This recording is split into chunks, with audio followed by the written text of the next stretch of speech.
Right, what I want to do is I want to talk about the higher time frames. Now, if you don't remember, way back in 2021, I got funded with FTMO whilst trading the high time frames. I put a screenshot up here for the video and a link if you guys want to go watch it. But that was the first time I think I was funded, and it was like second in the UK, sixth in the world on the leaderboard for FTMO at the time. So I was like a buzzing, right? As in, I started trading in 2020 and I got my first payout and all that stuff in 2021, which is cool, right? But that was on the higher time frames. That was trading the 4-hour time frame and daily. So what happened over the years was, obviously, I was still working a 9 till 5, and obviously my team still work 9 till 5. Some of them can work and trade, like work from home and trade. Not everyone has that privilege. Some people work nights, so they have to trade at night. And I was like, okay, this is quite difficult to do with a job. Like, obviously I forgot about that, and I understand the struggles that I went through whilst doing it. And obviously the higher time frames is definitely the way to go. I've always said it's the way to go, but I do understand the frustrations and pains of waiting for setups, or if you do wait a week for a setup and then the trade loses and it takes a week for it to lose, you feel like you've done nothing for a month and achieved nothing for a month. So I can fully understand where the frustrations of trading the higher time frames come from, right? But you do have a higher win rate. It just takes a very long time for price to play out. So back in the day, if you guys remember the OG FTMO, you had 20 trading days to make 10%. And at the time, you had to leverage a lot. You had to risk 2 or 3% per trade. Hope you got a lucky run to begin with, and trades didn't take too long to play out, because you just didn't have that luxury of time. Now we have that luxury of time, but also the difficulty is trading, especially if you're in the UK, right? I was always jealous of the US guys, and obviously if you're from the US watching this, let me know the reality of the situation. But I saw it as, well, if I wanted to trade London, all I have to do is wake up at 3 o'clock in the morning, trade my, let's say, my 2-hour slot from like 8 a.m. till 10 p.m. London time, and then I can have like an hour nap and then go back to work for my 9 till 5 or whatever. That's what I thought the US boys was doing, and I was like, that's amazing. If you're in the UK, you're working 9 till 5, or reality 8 till 5. So that is the entirety of the London session and New York session. All the high volatile times, all the high volume times to look for setups, you're working. And it's very unlucky if you're like a driver, if you work construction, or if you're like hands-on, or either way, you just can't be on your trade. You got like that horrible boss who just looks over your shoulder 24/7, and you can't even get your phone out without being disciplined and all that. I hate that environment, but yeah, you know what I mean. Let me know in the comments down below. So you can't trade when you're at work. So the only option you really have is hide and trade. Tried it, didn't go well for me. Or you have to trade the higher time frame. So what I want to do on this video is just go over the higher time frames. I've done some setups, I've done some markups. I'm going to go through them all, explain them all. 3 of them have already hit TP. The others I'm still in, so let's just see what happens, to be honest. But it's for me, it's nostalgia. It's a nice refresher, and I forgot how chilled it is. No matter if there's CPI or NFP, you don't really get scared. I forgot that. I forgot the chilled out relaxedness to the higher time frames. It just takes a long time, and that's the annoying thing. It's like, I want price to come to this supply and demand level on the daily, but that might take 2 weeks, and then when it gets there, it might take another 3 weeks for that trade to play out. I mean, that's just the reality of it. But here's my thing, right? And just pay attention to this. So if you're risking 2% per trade, right, you need to do 2 trades in a month, because the max you can have daily loss wise is 5%. So it makes sense that you take 2 trades at 2% a month, at 2% each, and just see what happens, right? Just, is either going to win or it's going to lose. Well, let's say you go for a 1 to 2 reward to risk, right? You win 1, lose 1. Let's just say you make 4%, then you lose 2%, so you're left with 2%. Well, 2% on 2 trades, and you've done nothing for the month other than just set your pending and let it ride and carry on with your normal workday. 1, you've already got a secured income coming in from your job, which is a massive mindset mindset advantage. Trust me, because when trading is your only income, you panic a lot. And that's a whole new ball game of stress. So you don't have that because you still have your job, because you can trade with your job. And at the same time, you've made 2%. And let's say that 2% is on 100K. Cool, you made $2,000. Out of that $2,000, you keep $1,600. So now you've got your normal paycheck plus $1,600. Amazing, right? But what have you done? There's no time needed to do that. Obviously, most people in their situation, that's going to be, depending on what you get paid for a job, that might be a month's salary, right? On top of your month's salary. And it's taken no time for you to do it. Like, I'm just going to explain what I do on the charts now. And just let me know in the comments down below if you guys agree with it, if you disagree with it. But again, I think it all boils down to personal situations. Like if you've got a 9 to 5 in the UK, you really can't trade whilst at work. So you have to trade after work. And after work, the volume's crap. So really, you want to trade a daily and just let it ride for multiple days or weeks. And see what happens. But let's just jump in the charts. Let me know what you think, and yeah, we'll see where this goes. All right, so what you can see on my screen is gold, right? I want to go over like supply and demand on a daily time frame just to kind of show you what I mean of what you can do, and these two trades that I'm in, because obviously when you're at work you don't really have the luxury of time basically to sit, wait for confirmations. You kind of just have to have high probability setups and set your pendings and walk away and get on with your life, because at the end of the day you got bills to pay for. If you've got family, you got to take care of your family. If you want to go to the gym, do other activities, you can, because at the end of the day, after 10 p.m. at night, that daily candle closes. Maybe you scan the markets for an hour and then go to bed if you need to, or it could just be on a weekend. You know, Friday finishes, Saturday with your family. Let's say 8 o'clock at night before you go to work on a Monday, you scan the markets, mark up your points of interest like I have here on gold, set your pendings there, and then maybe Monday, Tuesday, Wednesday the following week, that's when you get triggered into the trade. Right, so you can clearly see this was my point of interest. The price took a long time to retrace back to it, right? But think about it. If I saw this huge move, I have had 10 days to prepare for it. Now, I know what you're going to say, oh, 10 days is ages, but it doesn't matter. Again, you have to trade with the situation you have. The situation you have, especially in the UK, is you can't trade at work.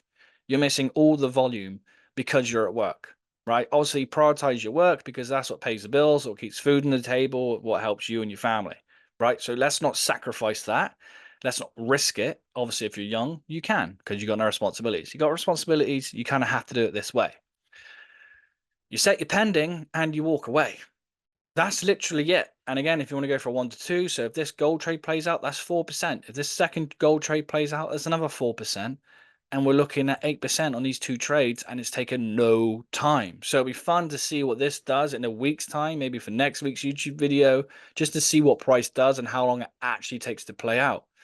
For example, I like to look at the futures to understand where price is going. So if I go, for, let's say, for the pound futures, I'm predicting that price is going to sell off, right? For all my areas of interest, my just understanding what I read as price action, this is what I think price is going to do. So I think the pound is going to be bearish. So let's go for the DXY. I think the DXY is going to be bullish, right? And I shared this with my group as well. Link for that's down below. So let's go to GU. So I should be looking for a strong dollar and a weak pound. I should be looking for sells. And again, I've got two sells in on GU at the moment. That's a 1-to-1. The other one's a 1-to-2. So if both of these play out, that's going to be 4% there, 2% there. That's going to be 6% gain on 2% risk per trade. And again, what did I do? Nothing. I just set the pending of what I looked at and it made sense. So again, these can both lose, but that's why we're going to come back in a week's time just to see what happens. But again, what I'm trying to get across is I have an idea. I'm just going to set my pending and let it play out because I don't have the luxury of waiting for confirmation. If you got that luxury, great. That's fantastic. I've got the TFE strategy for that. You can use that on the 5-minute time frame and get in and out within a session and make your 2%. That's great. But if you don't have that luxury, you have to go to the higher time frames. So if you have a look here, you clearly see liquidated, pushed down, broke structure, retraced to where area supply, which liquidated this area, and then we're looking for a push down.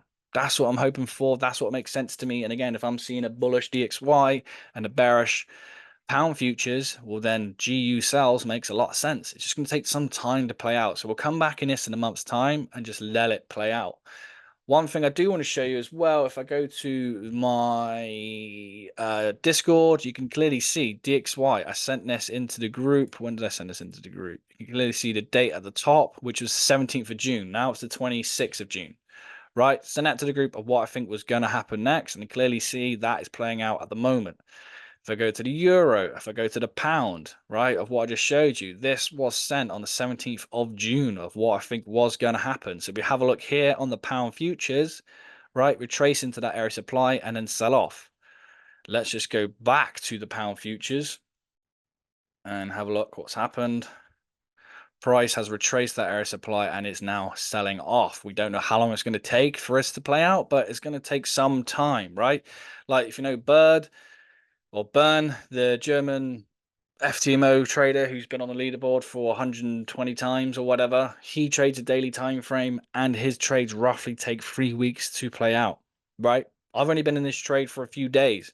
So again, it's resetting my mindset to understand of how long dailies take to how long they take to play out. However, we don't have that time restraint anymore. So I've been in this trade or both of these trades now for 7 days, right? 7 days. So technically I might be in this for another 2 weeks, but if I am, who cares? I've been in it for a month and I've made 6% if both of these work out. There you go. That's my month done. Don't need to worry about it. Obviously I'm in EU as well. EU's in another trade. So if that's 2% risk, that's another 2% net. Okay, that could be 8% if both of these play out. I'm in EuroCAD as well. So if I'm in this trade, I've been in this for 3 days. But if this works out, that's 3% there. So that could be 9, 10, 11%, right? So you can see how very little time I'm putting into the charts. I'm just setting my pendings and walking away and just letting price do what price does best and just understanding what the futures are doing. Again, with the euro, I'm understanding that I'm waiting for a bearish euro, right? Already sent it on the 17th of June. I'm expecting the euro to go down. So when it comes to euro CAD, I'm expecting weakness in the euro. So hence why I'm going to sell it against other assets. If I'm looking at the Canadian dollar, right? It looks quite bullish, but bearish. Either way, it's a lot stronger than the euro at the moment. So I'm going to sell the euro CAD, right? And again, it looks like it's going to hit TP. Take out these equals, and that'll be 3% gain right there. So it's very easy to understand. Not easy, it takes time, but when I share this with my group, they don't have to spend that much time doing it. Because look, the DXY futures is all mapped out for them. If I go to my forecasts of what I think price is going to do, that's all printed out for them. So they can just wait, understand what price action is doing. You can see I got a little eyeball here to pay attention to these areas. And just they could either wait for confirmation with FVGs, or they can just set the pendings and walk away. It's really up to them. And also you can see the signals are the ones I've actually put pendings on myself and they've triggered now. They're all in here. So again, if you guys want to join, the link is down below to see if you're a good fit. But yeah, so that is the daily time frame. So hopefully you understand of my thought process of doing it when you have a 9 to 5 job, but it's not going to be easy to learn the patience. That is going to take a long time, which requires patience anyway. So hey. Okay, so what do you think of the daily time frame? Like, yes, it's going to take a long time. I'll revisit those trades in a week's time because it's going to take a week's time to see any difference. And we can clearly see that how you can trade that during work. Just wait till 10 p.m. Wait for the daily candle to close. Look for setups if you have time. If not, wait till the weekend. Have a look on a Sunday afternoon. See your points of interest. Set your alarms. Place your pendings and walk away. Obviously making sure that the pendings you place, assume they all trigger and assume they all lose, that you're not going to break the daily drawdown rule. The likelihood of that happening is very slim. However, it can happen. So factor that risk into your trade. And obviously if you're in profit, then you can scale into those winning trades anyway. So you don't need loads of setups. You just need 1 or 2 and then scale into those trades. As you can see, gold, those 2 trades. GU, those 2 trades, right? It was originally 1 trade, but then it gave me more opportunities while still in that trade.